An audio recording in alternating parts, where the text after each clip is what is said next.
you were told that if AT&T hired you, it would be a criminal act. So, Yeah, can you tell me a little bit more about how that conversation started and what it led to? I'm not going to even refer you.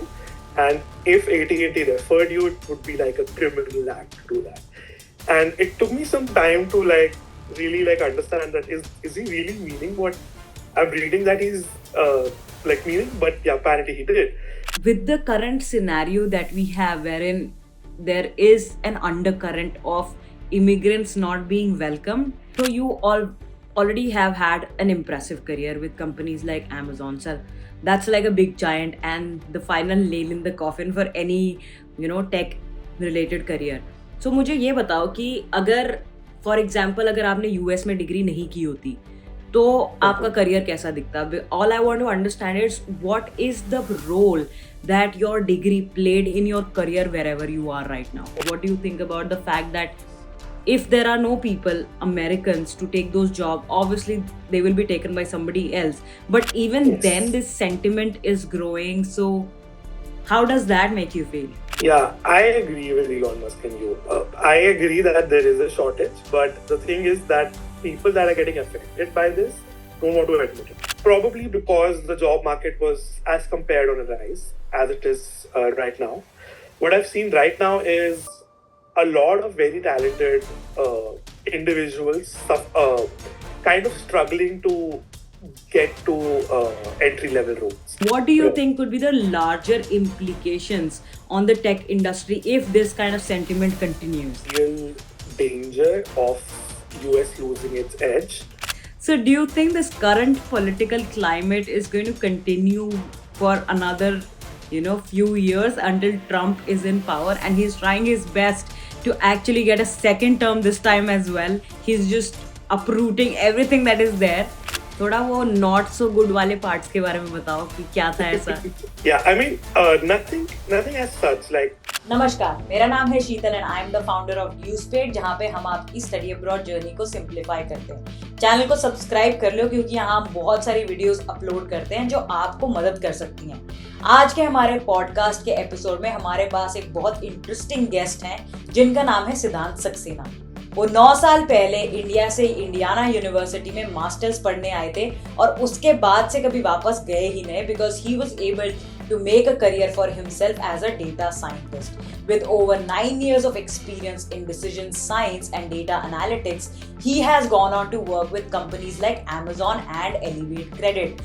Recently, he had a very interesting conversation with AT&T employee on LinkedIn, जहाँ पे उन्होंने एक referral की बात की और AT&T employee उनको referral देने के लिए तैयार भी हो गए। लेकिन things changed very quickly and he was told that if AT&T hired you, it will be a criminal act.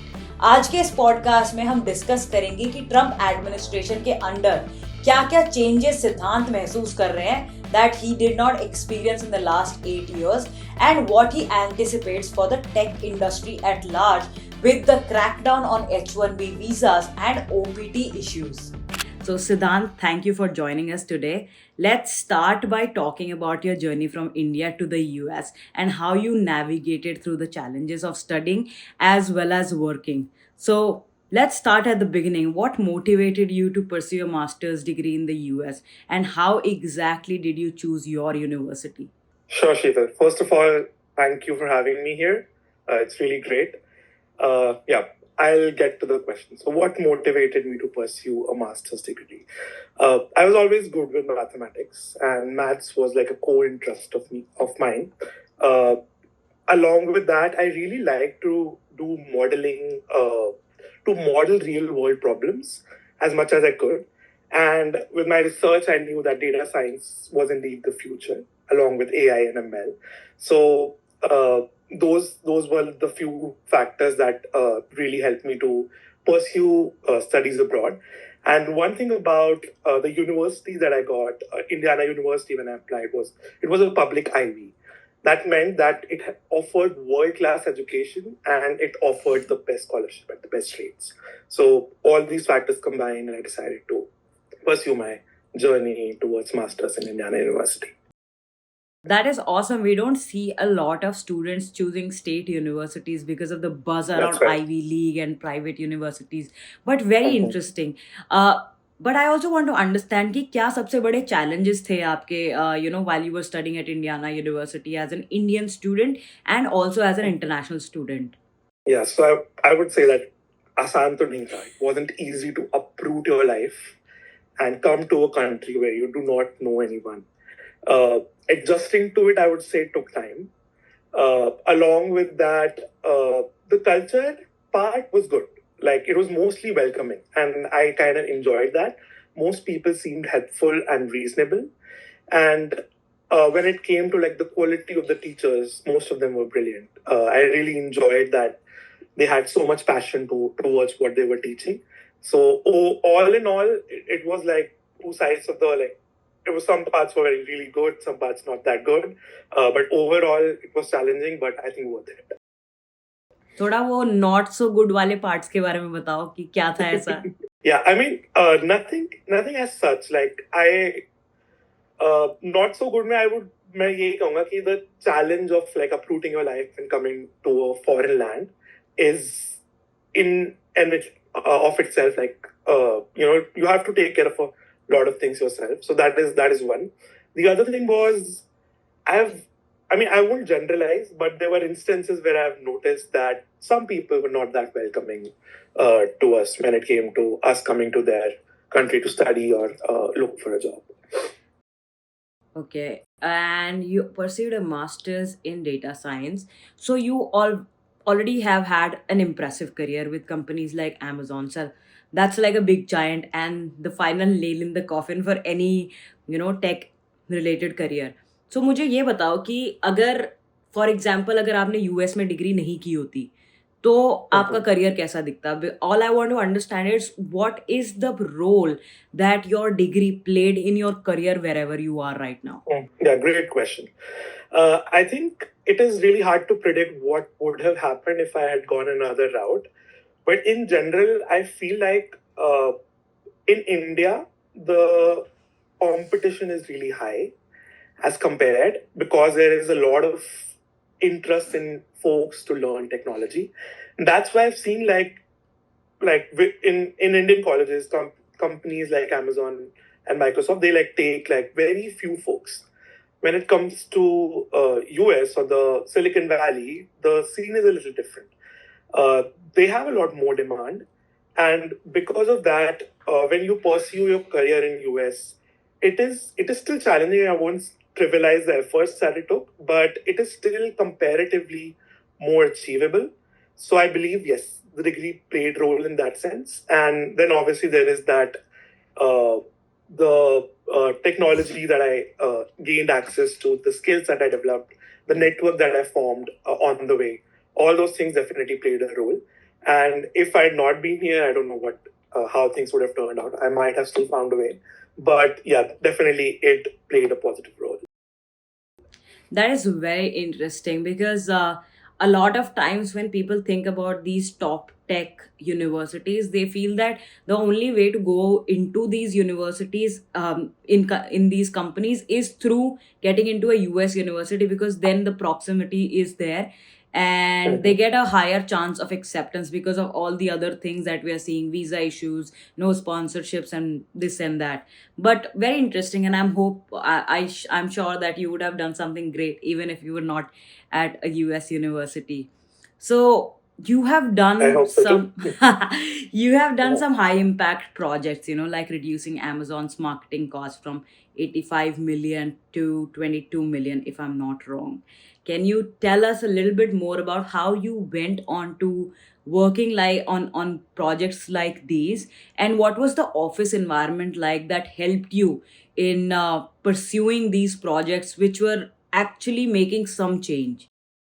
Yeah. So yeah, I won't go like into the specifics of like, Absolutely. what exactly I did. Sure.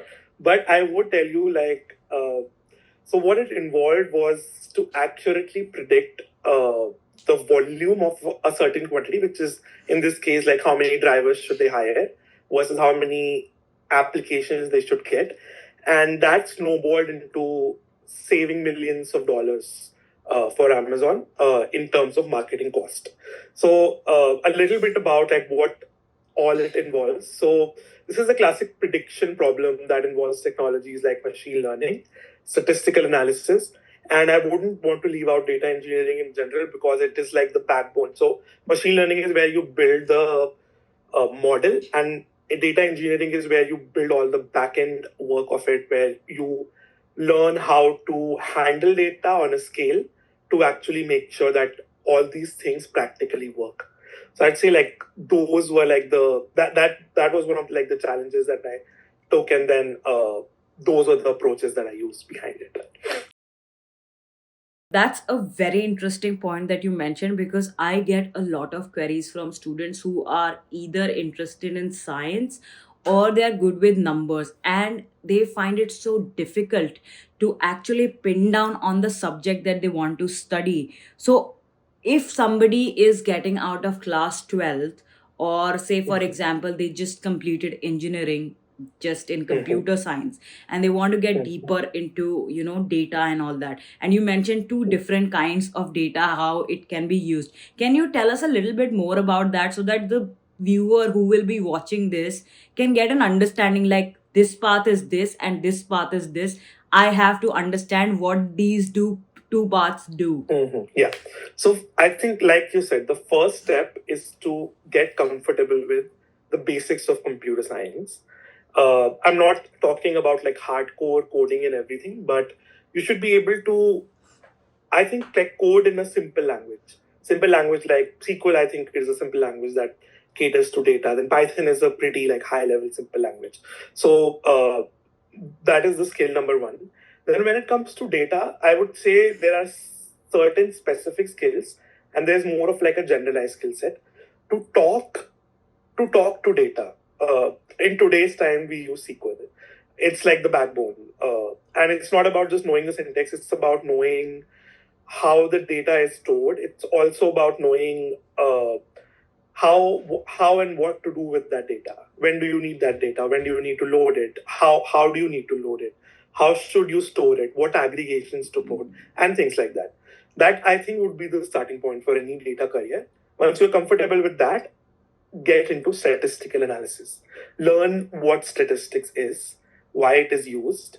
There is the simplest statistic is descriptive statistics. Then it comes to more of predictive type statistics. Once you're comfortable with that, once you're able to predict some basic things, that is a great caveat to machine learning, because machine learning algorithms are, in some sense, just prediction algorithms. And I'm talking about classical machine learning. I'm not talking about more advanced machine learning like neural network and the Gen AI scene that is going on right now. But to get to any data job, which could be data science, data engineering, business intelligence, or data analysis, like one skill or the other, almost all these skills to some level play a part in that. Interesting. That was too much data, and I'm not from a data background. So thank you so much for putting it I'm out used so to that. clearly, so clearly, and also making it so understandable. Even I could understand what different kinds of data do and what one should go ahead with. Thank you so much for that. What I want to understand from you now is, like, it's been 8 years that you have been in the US, or actually 9. It's going to be 9 years. So you have been in the US for 9 years, first as a student, now as a professional. What are the changes that you are seeing when it comes to welcoming students in the US, and also the kind of environment that students are exposed to now versus what you probably have seen as a student and as an early professional? Yeah, I think there are two aspects to this. First of all, the technological environment has evolved. Like from the time I came to 2016 to now, things have become a lot clearer now of what works and what does not work. So I have seen universities to adapt that very quickly, which is a great sign. When it comes to the welcoming nature, I would say things were better when I came in 2016. Uh, Probably because the job market was as compared on a rise as it is right now. What I've seen right now is a lot of very talented individuals kind of struggling to get to entry level roles. And I believe like the major reason for that is the job market, and all this has triggered like a sense of you're not welcome here anymore. Kind of. I know it's a strong statement. Maybe I'm kind of.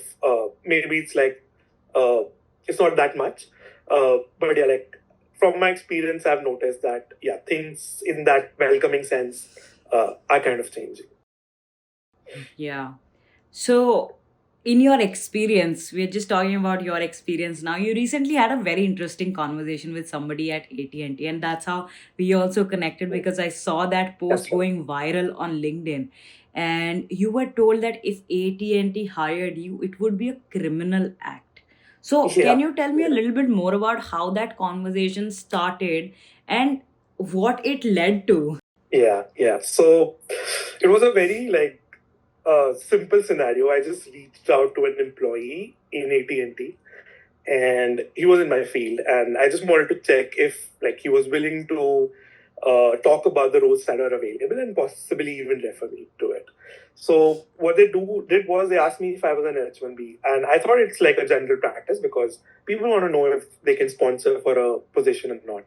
But when they learned this, their reaction was that uh, because of moral reasons, I'm not going to even refer you. And if AT&T referred you, it would be like a criminal act to do that.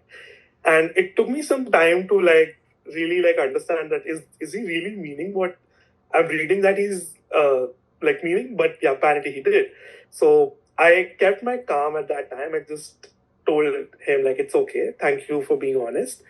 And I just ended the conversation. But then when I was inspecting of what has happened and what is generally going on, I felt like it'd be good to share this experience with others because it's like people don't like that unwelcoming nature is kind of on the rise. When I look at different sites like Twitter, etc., where people are a lot more vocal, uh, I've seen like, a lot of Indian folks or H1B folks in general getting targeted, and I wanted to like raise this and just say that we understand that citizens should be given some priority by the nature of a nation's design.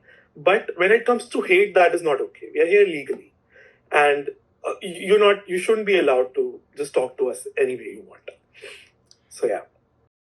That is true. Everybody follows a very tough path to reach where we are.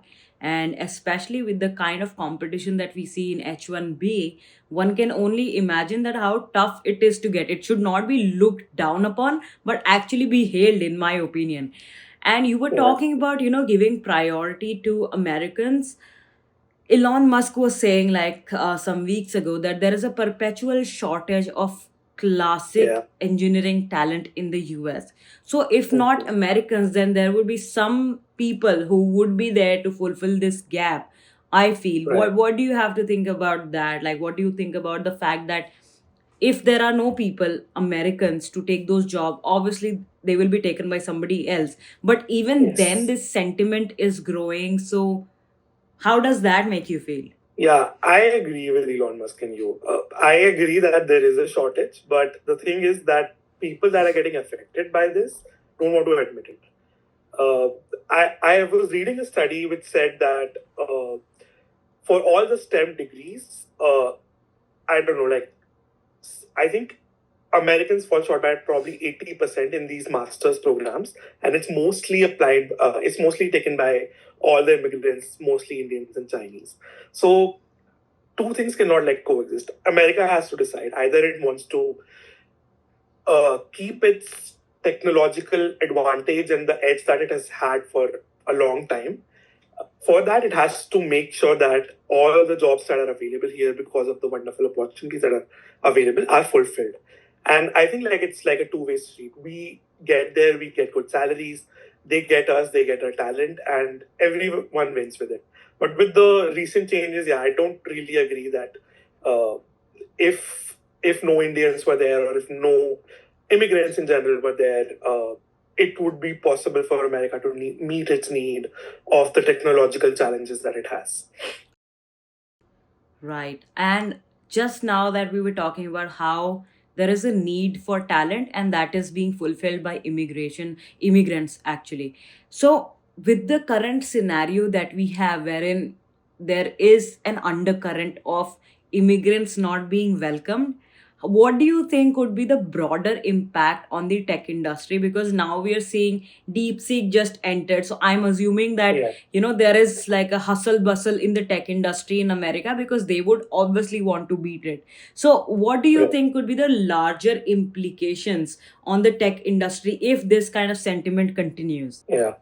Yeah, I think there's a very real danger of US losing its edge if it does not continue to attract the top talent. I think that's what US is like. That's the edge that that's like one thing that they've been really good at is attracting top talents from all the different countries, and that's why all the top minds are here and the Silicon Valley happened.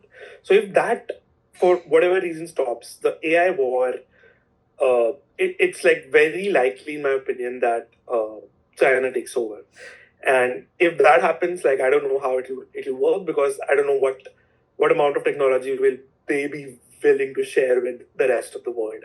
So I am like really like pro America in that sense, that I want this nation to continue innovating, and I don't think temporary market challenges should really force them to change their long-term strategy that has worked for them for so many years.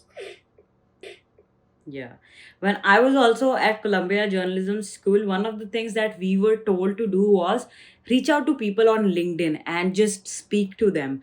And I think that's also what you were following when this whole conversation happened. So, in this scenario, what would be the advice that you would give to Indian students who are either studying in US universities right now or are planning for the upcoming year or so? How can they secure jobs after graduation, and how can they navigate these challenges? Sure. Yeah. I think there is just one way to like secure a job in this difficult job market. And I know it's easy. Yeah. So it's like be so good that they cannot ignore you.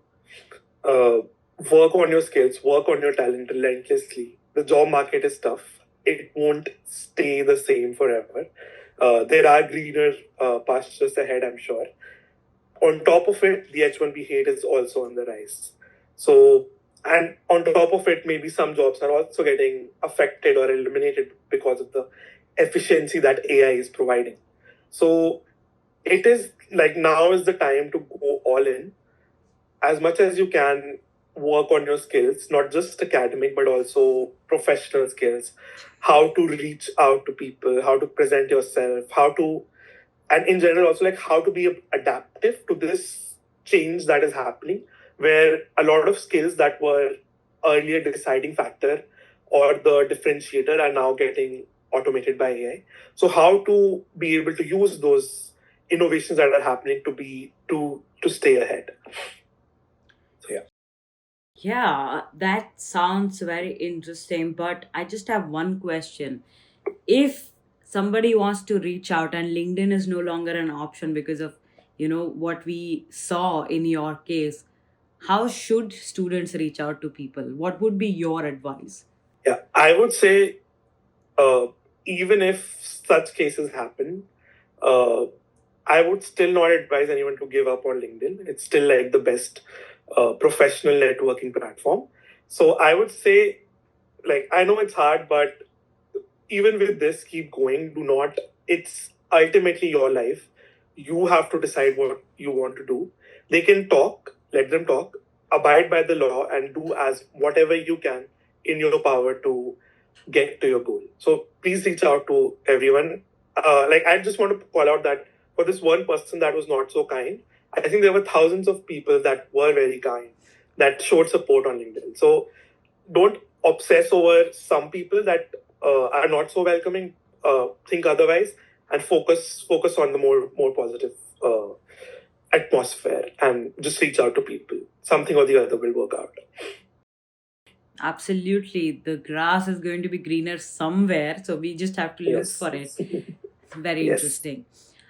And one thing that really struck me just now was that you were a student when Trump was the president. And now That's you true. are a professional under the new Yes. Trump administration. And obviously, you have seen both the eras. So, do you think this current political climate is going to continue for another, few years until Trump is in power? And he's trying his best to actually get a second term this time as well. He's just uprooting everything that is there. So, what do you have to Yeah. say about that fact that, you know, first time was something, second time you experienced something? But do you think that the current political current is going to last long, whatever we are facing? Yeah. I mean, it's honestly very hard and probably impossible to predict what he will exactly do. Uh, it could be the situation could worsen for foreign nationals. It could also improve. It really depends. So because like from last time to this time, what I've seen is we have strong technical folks or like technical entrepreneurs that are also supporting him, that are there to guide him to make these decisions. Like Elon Musk is very pro uh, technology in general and H1Bs because of the shortage. So it's possible that if he has like a good amount of influence and Trump decides to listen to him, it might turn out that things might actually improve for immigrants as well as America. But then the reverse sentiment is also on the rise. So it's like remains to be seen which of these two forces will actually win. Yeah. So yeah.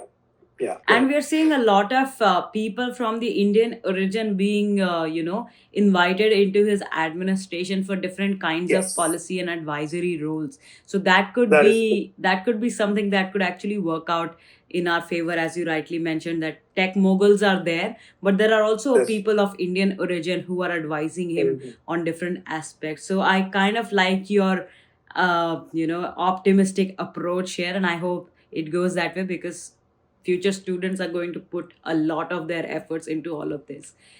So That's true. now I hope let's so too. now let's talk a little bit about past and future. So looking back at your journey, what are some of the key lessons that you have learned as an Indian and professional in the US that other people could either copy from you or just adapt to while they are studying here or working here? Key lessons. Okay, this is interesting. I think the first lesson I would say would be don't limit yourself by the present, in the sense that I like if I look back at my journey, I would say there were some things that I thought were impossible that turned out to be very much possible and doable in hindsight. So, uh, so you can like only conquer Everest like one step at a time. So focus on what the challenge is that lies ahead, and just focus on that. And like one day when you look back, you'll have like a successful life to look back to. So that would be my lesson number one. And then I would also want to emphasize on the importance of lifelong learning. Be a lifelong learner. It's a beautiful pursuit in itself, not because of the things it gets you. Those are more of like the byproducts. But learn to just enjoy learning. It will be really helpful in the changing time today, where skills get outdated like anything. So if you learn how to learn, I think that will be a skill that no one can take you, and I think that will get you really ahead in life. Yeah, absolutely. Because I think if you learn one skill today, that is going to become obsolete tomorrow. But if you are a lifelong learner, you will just keep adapting to things and learning new things so that you can still stay relevant in whatever the scenario is. So, Exactly. another thing that I want to understand from you is a lot of Indian students, one mistake that they do when they are here in the US is they only mingle with other Indian students or other Indian Yes. folks. So, how Yes. important do you think is it for Indians to build a strong network of people, and not just from, India, but from other countries as well, and also at other hierarchies, be it professor, dean, or, just senior managers, or whatsoever is the hierarchy? How important do you Yes. think is to bring a solid network of people into your life? Right. Yeah, as they say, your net work is your net worth. I think it's even more true in America. Uh, and yeah, I've seen like a lot of people with good skills and better network get ahead of people with excellent skills and no network. So yeah, I would say definitely network matters. And I also, as an Indian student, have really made this mistake of not networking enough with folks that were out of my comfort zone, be it like people of different ethnicity or people that I was just in general not comfortable meeting or talking to. I would say it really pays off to just go and introduce yourself, have a meaningful conversation, talk about your skills, talk about their skills, know about their professional journey, talk about your professional journey, and I think like mostly the way it turns out is oftentimes that these folks uh, connect you to your first opportunity or the second opportunity. So for example, my opportunity with Amazon, it was a referral from a colleague who was also there in Indiana University. So I'd worked with them on projects, and they knew my work. And that turned out to be a referral, and then I had to clear interviews and everything. But that was definitely a starting point, and it kind of put me ahead of organically applying to those and beating those ATS, which is really tough to do. So I would say network is really, really important. Yeah, and also, in tech field, I feel that having projects to yourself, wherein you have actually put your Yes. skills to use, is a better way of Yes. showing the recruiter or whatever the job opportunity you are aiming for that I have the skills, not just on paper, but I have built something or I've worked on something. Is that true? That is very true. If you can build a portfolio, and I think everyone can, you definitely should. Websites like GitHub are like a good resource for that. Uh, have projects where you are actually solving a real world problem as much as possible, and then showcase your findings or showcase your methodology used to the recruiters as well as the hiring managers. Because it's like a game of numbers. You have, for one job, you have hundreds or thousands of applications. In that case, any differentiator really matters, and having a portfolio that speaks for itself is definitely a differentiator. So I'd say definitely spend time on that and build a portfolio that speaks for your skills. This is all academics, but I just want to ask you one thing that I also face while I live in New York. What should Indians do for fun so that they don't get homesick and they are not feeling that, the emotional cost of this degree or this job is Yeah. too much that I just want to go back home, be in my own zone and just Yeah. do Blinkit because in US Blinkit like service has not arrived. So there are That's also true. down perks of being in the US that we have seen in India happening Yeah. right now. Some things have not reached. So how do you That's think true. Indians should have fun while they be in the US and they actually enjoy being here? Yeah. Yeah, I think like fun is a very like everyone's definition of fun is a little different. A lot of people enjoy partying. Some people like to spend some time by themselves. Some people like to just pursue a hobby like reading, physical activities, etc., etc. So you have to give time to yourself, know what works for you. That don't make it all the time just about achievement. You also are, because your quality of life is determined by what you are present. So like give that also some importance.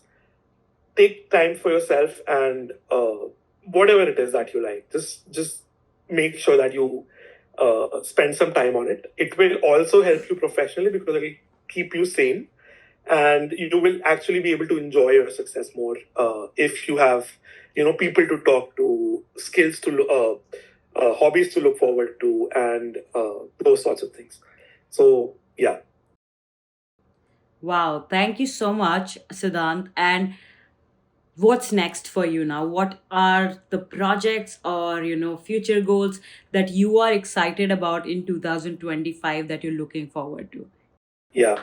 So in I would say like professionally, I want to increase my scope, uh, have more impact, and impacts I think comes from leverage. So when it comes to getting better at technology or mentoring more people so that I can have a more well-rounded impact on the company that I'm working on, as well as outside. Professionally also, the other thing is leveraging AI as much as possible, because I know there is some hype around it, but even then, with all the hype, it is really a game-changing technology. So making sure I apply it to whatever facets of my life that I can apply to, and both professionally and personally. So these two things, and then personally just become better at balancing work and life, being more in the present moment and enjoying uh, enjoying whatever life throws at me, be it good or bad. So yeah. That's a real nice way of looking forward, actually. And I'll try to apply some of this in my own life as well. Being present in the moment and enjoying what life throws at you. So, thank you so much, Siddhant, for sharing your journey and insights with us. Your journey is truly inspiring, and I can only think of being in the US for 9 years, but you have already done it. You shared so many valuable advices and pieces of work that other people can either replicate or just learn from. And I just want to thank you for your time, and I hope whatever you have as your goals, you achieve them in 2025, and we're able to have you back on the podcast to talk about from where to where you have been and what are the new learnings that you can give to the audience. Thank you, Sheetal. The pleasure has really been mine. It was great talking to you and talking about my experiences. Thank you so much for the well thought of questions. And I really hope I am back to this podcast really soon. Thank you, Siddhant. Keep paying your dues for a better tomorrow. Yes, yes.